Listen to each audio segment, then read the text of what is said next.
So the Spurs and Lamarcus Aldridge have mutually agreed to part ways. Hopefully it was actually mutual and it wasn't like pressure from the front office or whatever.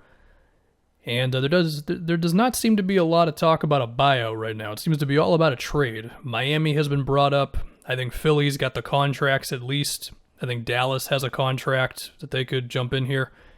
To do real quick on a buyout, the Spurs should not stretch him if it comes to that. They should try to do what the Pistons did with Blake. Of course, if it's a buyout, then it opens it up to any team in the league, so it kind of becomes difficult to speculate there. And I do want to talk a bit about Aldridge's tenure with the Spurs, but as of right now, we'll just do the trade thing. And to be honest, the only team that I really think about right now is Miami, and that's just because they're the one team who has already been rumored for Aldridge. They're also one of the few teams who has a contract to where you can picture it pretty easily. I mean, Philly does as well, but should the Sixers really want Aldridge? I don't think so. I mean, if he was going to be like some floor spacer who could hold up defensively, then in a perfect world, yes, but I don't know. That one doesn't seem like a seamless fit to me. You have to get to about $19 million to trade for Aldridge's $24 million. And the other big expiring contracts around the league, there's James Johnson's 16 with Dallas. There's Gorgie Jang's 17 with the Grizzlies. I think if Lamarcus fully buys in to being a floor spacer and he's not concerned with getting a lot of touches and he's just fine with shooting a whole bunch of jump shots and that's it, then I think he could be something for a team.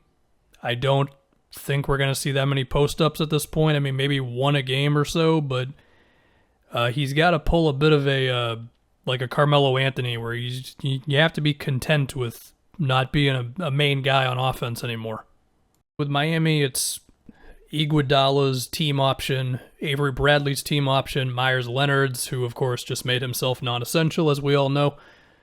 So the money works for the Spurs. They shouldn't expect a haul back for Aldridge. If they could get a second-round pick or maybe 2 second-rounders, I think they should view that as an accomplishment. The Heat have some second-rounders over the next few years. There's weird protections on them, but I figure you can make a move with those types of picks. Again, I don't really think Philly is going to want to do it, but the idea would be, well, Ben and Joel can hide Aldridge on defense, and then on offense, Aldridge can space the floor, and you've got the Danny Green expiring, you got the Mike Scott $4 million. Similar to the Sixers, I can at least mention Dallas, just because the contract is there.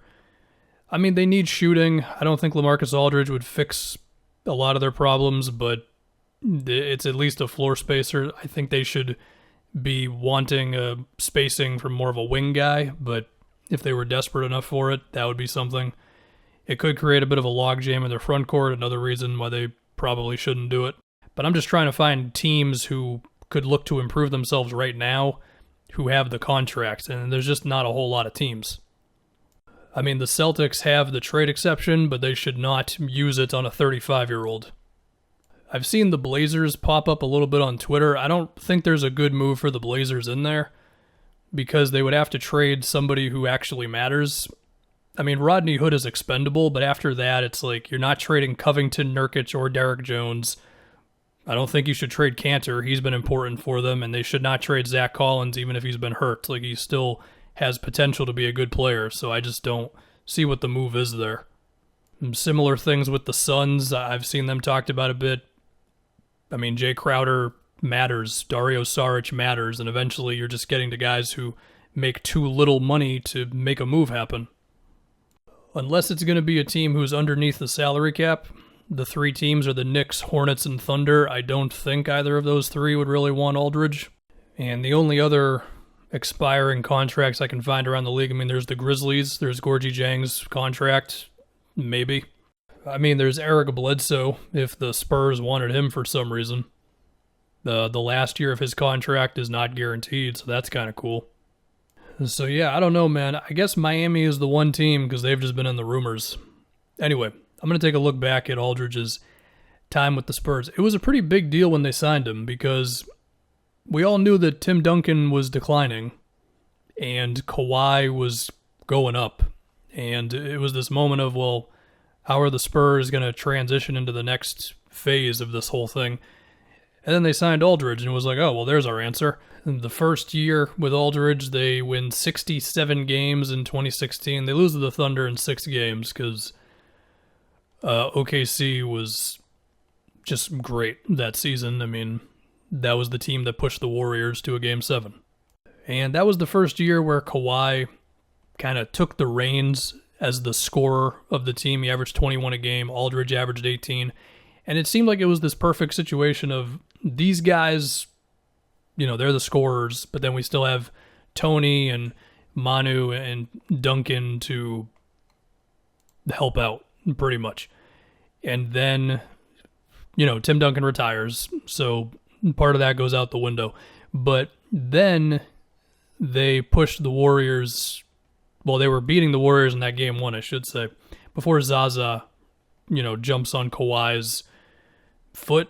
And then, you know, that begins the whole downward spiral of eventually Kawhi leaving the Spurs. But there was a moment with that first half where it was like, wait a minute, could the Spurs pull this off? Because they were really like, they were switching, they were closing out to the Warriors, and it seemed like they were really, really challenging them. And without Kawhi, it of course was just not going to happen. And then you get the 2018 Spurs, which was honestly one of the more impressive seasons of Lamarcus Aldridge's career because there was no Kawhi, and yet Aldridge was great. He was up to 23 points a game, and he really carried him that season. I mean, that team should have been a lottery team with Kawhi only playing 9 games, and yet Lamarcus was just that good, and defensively they managed pretty well without him. It should also be said in those, you know, some of these years, like when they beat the Rockets in 2017, that was kind of a big deal. And yeah, LaMarcus wasn't the main reason for that, but he was playing heavy minutes against James Harden and the pick and roll offense of the Rockets, which killed so many teams in the regular season. And actually, he was the main reason why they won that infamous Game 6 in Houston. He had a huge game that night. So when I think about Aldridge's time with the Spurs in general, I think it was a positive. There was, of course, that little moment where it seemed like he actually kind of wanted out. And then Popovich needed to realize, well, I can't have this guy try to be Boris Diaw. He's got to be Aldridge, so let's just feed him the ball in the post and let him do his thing. So overall, I think it was a good run with the Spurs. Of course, the Kawhi situation derailed it, and to this day, I still feel like there's major details that have not come out about the Kawhi situation. Now, even with that, they still did not get a good enough return for Kawhi. I mean, they could have had Brandon Ingram, and sure, DeRozan has been pretty damn good the past 2 years, but Ingram, way younger, you know, hasn't hit his ceiling yet to me, and they probably could have gotten some other guys out of that Lakers package as well. So yeah, man, we'll see where Aldridge ends up.